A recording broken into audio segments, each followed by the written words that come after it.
Il existe un enseignement taoïste peu cité qui dit que ce qui est forcé perd sa nature et ce qui est trop attendu ne se produit pas. Beaucoup de gens viennent au Reiki avec l'espoir d'une correction immédiate, un peu comme quelqu'un qui appuie sur un interrupteur en attendant que la lumière s'allume.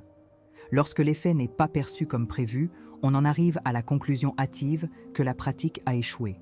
Ce qui est rarement examiné, c'est si l'état d'esprit de l'observateur était en phase avec la logique du processus. Dans le taoïsme, l'erreur n'est pas dans la rivière qui ne change pas de cours, mais dans celui qui insiste pour nager à contre-courant. C'est à partir de cette friction que commence le véritable problème. Et c'est précisément de ce décalage dont nous devons parler. Le Reiki ne naît pas d'une vision occidentale d'intervention, mais d'une compréhension orientale de soutien. Il n'a pas été structuré pour corriger directement les symptômes, ni pour produire des réponses spectaculaires.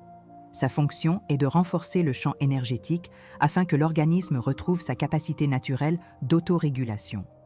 Lorsque cette base est ignorée, la pratique est jugée selon des critères qui ne lui appartiennent pas. Dans la pensée taoïste, aucune technique n'agit en dehors de son principe essentiel sans perdre sa cohérence. Évaluer le Reiki comme s'il s'agissait d'un outil de contrôle, c'est le détourner de sa fonction initiale. Ce détournement est le premier pas vers la frustration et aussi le plus courant. Le canal Solstice est né précisément de la nécessité de réorganiser ce type de compréhension. Ici, la spiritualité n'est pas traitée comme une promesse, mais comme une structure. Le Reiki, comme d'autres systèmes orientaux, est présenté dans son cadre fonctionnel, sans mysticisme excessif ni réductionnisme technique. L'objectif est d'offrir une clarté conceptuelle afin que la pratique soit comprise pour ce qu'elle est. Lorsque cela se produit, la question n'est plus de savoir si cela fonctionne. Elle devient comment et pour qui cela fonctionne. L'erreur fatale commence lorsque l'on attend du Reiki qu'il fasse ce qui relève du processus de conscience. Les problèmes émotionnels complexes, les schémas mentaux cristallisés et les choix existentiels sont souvent externalisés vers la pratique. Cela crée une attente silencieuse de substitution de la responsabilité personnelle. Cependant, le Reiki ne décide pas, n'interprète pas et ne choisit pas à la place de l'individu. Il soutient simplement le système afin que ses fonctions puissent être reprises avec plus de clarté. Dans le Tao, le chemin ne pousse personne vers l'avant. Il se révèle simplement lorsque le terrain est solide. Ignorer cela revient à confondre soutien et solution. Il existe également une incompréhension récurrente du rôle du praticien. Le praticien de Reiki n'est ni un conseiller, ni un analyste symbolique, ni un guide émotionnel. Sa fonction est la neutralité absolue dans la transmission énergétique. Lorsque cette neutralité est rompue par des interprétations, des conseils ou des récits personnels, le champ de la pratique est contaminé. Le receveur commence à rechercher des significations externes au lieu d'observer les processus internes. Cela modifie complètement l'expérience. Dans le taoïsme, l'excès d'interférence est considéré comme une forme de désordre. Et le désordre ne génère pas de clarté, seulement du bruit. Un autre point rarement pris en compte est la condition structurelle du système qui reçoit le Reiki. Dans les états de souffrance intense, la capacité d'observation consciente est réduite.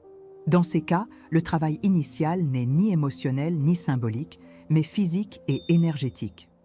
Le Reiki agit d'abord en rétablissant la stabilité. Ce n'est qu'ensuite que les conditions nécessaires à des niveaux de conscience plus profonds apparaissent.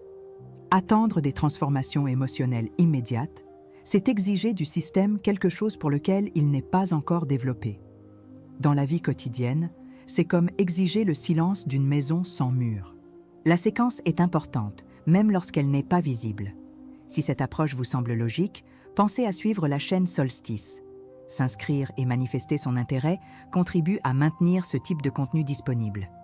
Ici, chaque vidéo est conçue comme un support de référence et non comme un discours motivant. L'objectif est d'offrir une base solide à ceux qui cherchent à comprendre les pratiques énergétiques avec discernement. Le Tao enseigne que la clarté est un effet secondaire d'une observation correcte. Et c'est ce que nous cherchons à construire, étape par étape. Au début du XXe siècle, lorsque Mikao Usui a systématisé ce que nous appelons aujourd'hui le Reiki, le Japon traversait une période de profonde réorganisation entre tradition et modernité. Des archives indiquent qu'Usui ne cherchait pas à créer une technique thérapeutique au sens occidental du terme, mais à étudier les conditions internes de l'équilibre humain.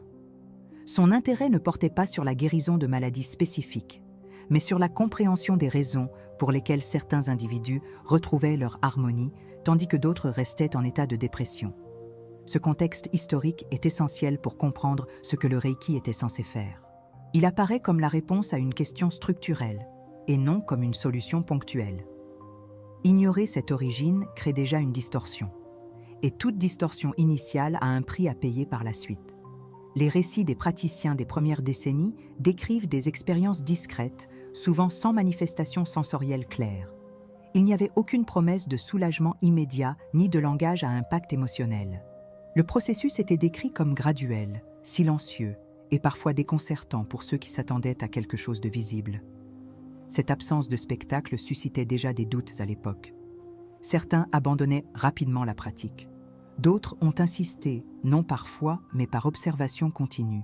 C'est à ce point que le récit commence à se diviser. Et cette division reste d'actualité aujourd'hui. Avec l'expansion du Reiki en Occident, en particulier après la seconde moitié du XXe siècle, il y a eu une adaptation culturelle significative. La pratique a commencé à être présentée dans un imaginaire de résultats rapides et de bien-être immédiat. Ce déplacement n'était pas neutre.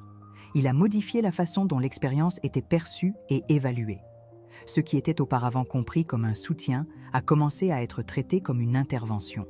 Le langage a changé avant que la structure ne soit comprise. Et lorsque le langage change, les attentes changent aussi. C'est un point critique rarement abordé. De nombreux récits contemporains décrivent des séances accompagnées d'une surveillance constante des sensations corporelles et des états émotionnels. L'attention cesse d'être réceptive et devient investigative au sens le plus strict du terme. Le corps est observé comme s'il devait répondre à des commandes implicites.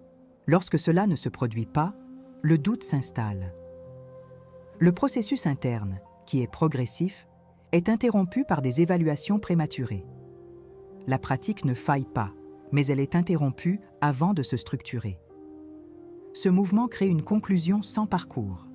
Et les conclusions sans parcours sont toujours fragiles.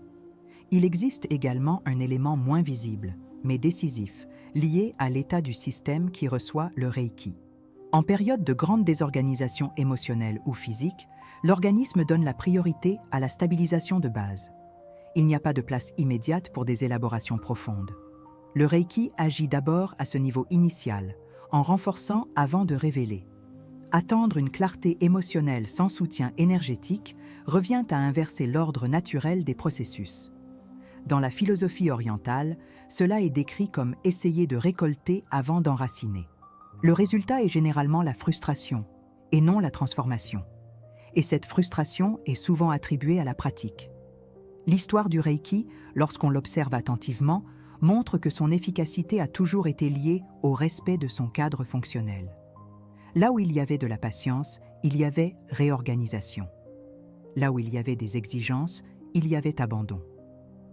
Les systèmes qui fonctionnent par soutien ne répondent pas à des commandes, mais à des conditions. Cette distinction est simple, mais profondément négligée.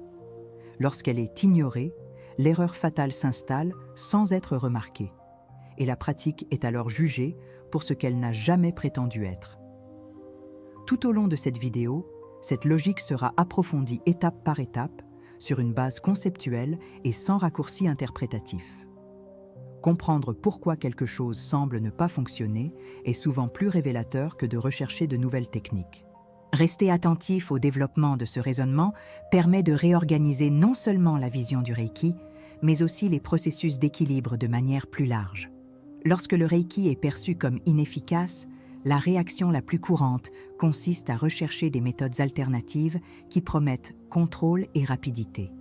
Ce remplacement conduit généralement à des pratiques qui stimulent l'hyperconcentration symptomatique, l'interprétation excessive ou la dépendance à la validation externe. L'effet secondaire immédiat est une augmentation de l'anxiété liée à la performance interne, dans laquelle l'individu commence à mesurer constamment s'il s'améliore. Ce type de surveillance continue active le système d'alerte et rend difficile tout processus de réorganisation. Au lieu de se stabiliser, le système entre en surcharge. La tentative de résoudre le problème crée un problème secondaire. Ce cycle est récurrent et prévisible. D'autres approches courantes impliquent l'intellectualisation du processus énergétique. L'individu se met à étudier de manière excessive des cartes symboliques, des lectures émotionnelles ou des diagnostics subtils. Bien que la connaissance ait une valeur, dans ce contexte, elle fonctionne comme un mécanisme de défense.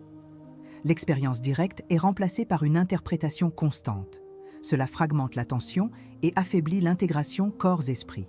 Des études en neurosciences montrent que les états d'autorégulation dépendent d'une réduction de l'effort cognitif et non d'une augmentation.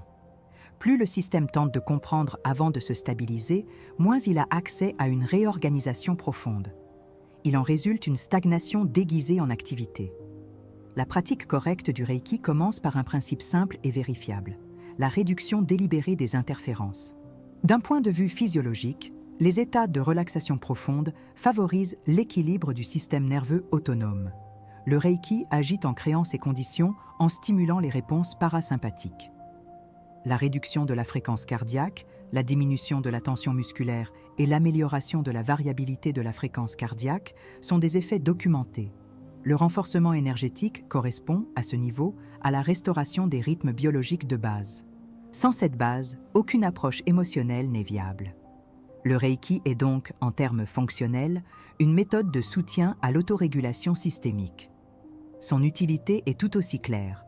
Restaurer les conditions internes pour que l'organisme fasse ce qu'il sait déjà faire biologiquement.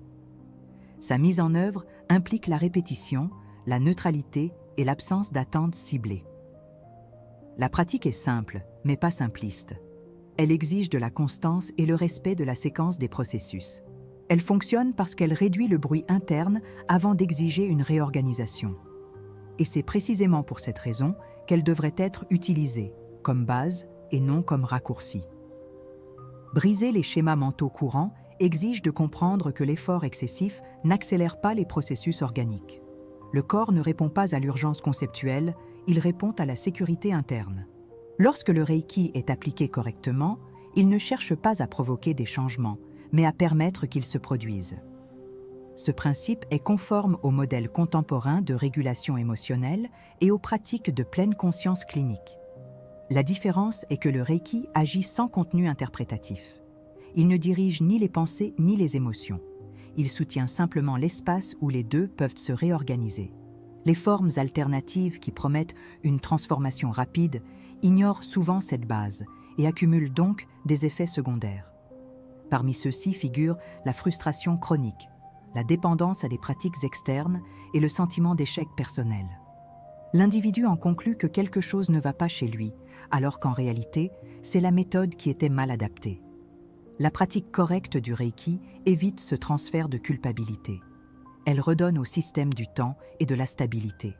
Ainsi, des décisions plus conscientes deviennent possibles. L'efficacité apparaît comme une conséquence et non comme un objectif. Si ce raisonnement élargit votre compréhension du Reiki, il vaut la peine de consolider activement cette compréhension. Écrivez dans les commentaires la phrase « Je respecte la séquence de mon système ». Ce simple geste renforce votre engagement envers une approche structurée et cohérente. Continuer à suivre ce contenu vous permettra d'approfondir cette logique sans raccourcis ni promesses vaines. La clarté conceptuelle ne résout pas tout immédiatement, mais elle empêche les erreurs récurrentes. Et empêcher l'erreur fatale est déjà un progrès décisif dans le processus d'équilibre. La compréhension du Reiki exige un passage du paradigme de l'action au paradigme de la condition, quelque chose de récurrent, tant dans le taoïsme que dans le bouddhisme. Dans ces traditions, la transformation ne se produit pas par imposition, mais par alignement avec les processus naturels. Psychologiquement, cela correspond au passage d'états de contrôle cognitif à des états d'autorégulation intégrés. Le Reiki opère exactement dans cet intervalle, où l'effort conscient est réduit et où la réorganisation systémique devient possible. Lorsque cette logique est ignorée, la pratique semble inefficace. non pas en raison d'une défaillance technique, mais d'une incompatibilité conceptuelle. Aucun système basé sur le soutien ne répond bien à l'exigence de résultats ciblés. D'un point de vue psychologique, en particulier à la lumière de la neurobiologie, les états d'équilibre émotionnel dépendent de la sécurité interne. Le système nerveux doit sortir du mode d'alerte pour accéder aux ressources d'intégration. Les techniques qui stimulent l'interprétation constante maintiennent le cerveau en activité défensive. Le Reiki, lorsqu'il est appliqué correctement, réduit cette activation excessive. Il ne fournit pas de contenu mental, ne réorganise pas les récits et ne redéfinit pas les croyances de manière directe. Sa fonction est plus fondamentale et par conséquent plus profonde. En stabilisant le système, il crée les conditions pour que les processus psychologiques se déroulent sans résistance. Cette séquence est fondamentale et souvent négligée. Dans la perspective taoïste, ce processus est décrit comme un retour au flux naturel, où l'action correcte est celle qui n'interfère pas plus que nécessaire. Le concept de non-action ne signifie pas passivité, mais précision. Le Reiki s'aligne sur cette idée en fonctionnant sans intention directive. Il ne pousse pas le système vers un état souhaité. Il supprime les obstacles à la réorganisation spontanée. Lorsque l'on exige du Reiki qu'il joue un rôle actif dans la transformation émotionnelle immédiate, on rompt avec ce principe. La pratique cesse d'être un soutien et devient une exigence. Cette inversion génère une tension interne, et la tension ne favorise pas l'équilibre. Le bouddhisme, quant à lui, offre une lecture complémentaire en mettant l'accent sur l'observation sans attachement. Les processus internes ne peuvent être reconnus que lorsqu'ils ne sont pas constamment évalués. Le Reiki favorise cet état en réduisant les stimuli internes conflictuels. Il ne produit pas d'intuition en soi, mais crée un espace pour que l'intuition émerge. Cela correspond à une diminution de la rumination et à une augmentation de la perception corporelle intégrée. Spirituellement, il s'agit de restaurer la présence sans effort. Lorsque le praticien ou le receveur tente d'interpréter trop l'expérience, cet espace se referme. Le silence fonctionnel est remplacé par une analyse excessive. La pratique du Reiki doit donc être comprise comme un entraînement indirect à la confiance dans le processus. Elle enseigne, sans discours, que tous les changements ne peuvent pas être accélérés. Cette leçon est centrale tant dans la psychologie profonde que dans les traditions orientales. Les systèmes complexes ne réagissent pas bien à la précipitation. Ils exigent de la stabilité avant toute réorganisation. Le Reiki respecte cet ordre en agissant d'abord au niveau énergétique et physique. Ce n'est qu'ensuite que les effets émotionnels ou cognitifs apparaissent. Lorsque cette progression est respectée, la pratique se révèle cohérente. Il est important de noter que cette approche n'exclut pas d'autres formes de travail psychologique ou spirituel. Au contraire, elle les soutient. Le Reiki ne concurrence pas la psychothérapie, la méditation ou la réflexion consciente. Il crée une base pour que ces pratiques soient plus efficaces. Sans base, toute technique tend à générer de la résistance ou de l'épuisement. La spiritualité orientale a toujours souligné l'importance de préparer le terrain. Aucune graine ne pousse dans un sol instable. Le Reiki agit précisément dans cette préparation silencieuse. En analysant le sujet de manière intégrée, il devient clair que le Reiki ne faillit pas lorsqu'il est utilisé dans son cadre fonctionnel. Il ne faillit que lorsqu'il est déplacé vers des fonctions qui ne lui conviennent pas. La psychologie et la spiritualité convergent sur ce point en affirmant que l'équilibre n'est pas imposé, il est permis. Le Reiki est une méthode de permission, pas de contrôle. Le comprendre ainsi dissout l'attente erronée de résultats immédiats, et cela ouvre la voie à une relation plus mature avec les processus de transformation. Cette maturité conceptuelle est en soi une étape essentielle sur le chemin de l'équilibre. Si le Tao ne force pas la fleur à s'ouvrir, à quel moment exigeons-nous l'ouverture de ce qui est encore en train de prendre racine? Et qu'est-ce que cela révèle sur la façon dont nous gérons nos propres processus internes? La question ne cherche pas une réponse immédiate, mais repositionne le regard. Tout au long de ce parcours, il est devenu évident que le Reiki ne s'oppose pas à la transformation. Il refuse simplement la précipitation. Quand quelque chose semble ne pas fonctionner, c'est souvent le cadre qui n'est pas aligné. L'avantage de comprendre cela n'est pas d'obtenir des résultats rapides, mais d'éviter de répéter les mêmes erreurs. Le Tao enseigne que l'on perd le chemin quand on essaie de le raccourcir. Cette compréhension modifie silencieusement la relation avec toute pratique d'équilibre. Ce qui est révélé ici n'est pas une nouvelle technique, mais une façon différente d'observer la même pratique. Lorsque l'attente cède la place à l'écoute, quelque chose se réorganise sans bruit. Le Reiki, compris comme un soutien et non comme une solution, rend au système la responsabilité qui lui appartient. Ce retour ne pèse pas, il soulage. Psychologiquement, cela réduit les conflits internes. Spirituellement, cela rétablit la cohérence. Le gain n'est pas spectaculaire, mais structurel. Et les structures solides n'ont pas besoin de s'annoncer. Elles soutiennent simplement. Une clarté apparaît lorsque l'on abandonne le besoin de contrôle et que l'on accepte la progression naturelle des processus. Cette clarté ne vient pas sous forme de réponse verbale, mais comme un sentiment d'alignement. Dans le zen, cela est décrit comme percevoir sans s'accrocher. Dans le taoïsme, comme agir sans forcer. Le Reiki s'inscrit dans ce même champ de compréhension. Il n'ajoute rien d'extérieur, il enlève seulement les obstacles intérieurs. Quand on voit cela, la question de savoir si cela fonctionne ou non perd de sa pertinence. L'attention revient au processus, là où elle a toujours été. La question la plus importante n'est peut-être pas ce que fait le Reiki, mais ce qu'il permet de ne plus faire en excès. Moins de vigilance, moins d'exigence, moins d'interprétation prématurée. Ce vide crée de l'espace.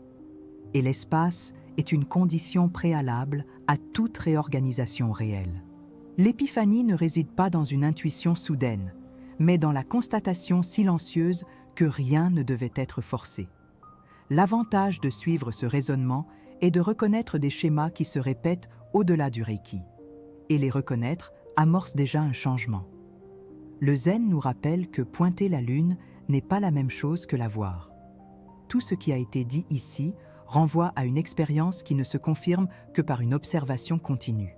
Le Tao n'exige pas d'accord, seulement de l'attention.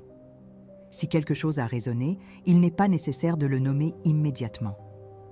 Parfois, comprendre, c'est simplement permettre à l'idée de descendre de la pensée vers la pratique quotidienne. Ce mouvement n'a pas besoin d'être annoncé. Il reste alors une question à suivre en silence. Qu'est-ce qui, en vous, est encore poussé à fonctionner avant d'être soutenu? Non pas comme un problème à résoudre, mais comme un champ d'observation. Cette question n'appelle pas de réponse rapide. Elle demande du temps. Suffisamment de temps pour que la perception mûrisse. Au bon rythme, les réponses surgissent sans être sollicitées. Et lorsqu'elles surgissent, elles ne font pas de bruit. Si ce parcours conceptuel a trouvé un écho dans votre propre expérience, le partage d'impressions peut élargir le champ de réflexion collective. Les récits, les doutes ou les observations enrichissent la compréhension commune sans qu'il soit nécessaire de tirer des conclusions définitives. Le parcours proposé ici reste ouvert, comme tout processus d'équilibre authentique. Continuer à suivre cet espace permet à de nouvelles couches de se révéler naturellement. Et, comme l'enseigne le Tao, marcher ensemble consiste parfois simplement à continuer à regarder dans la même direction.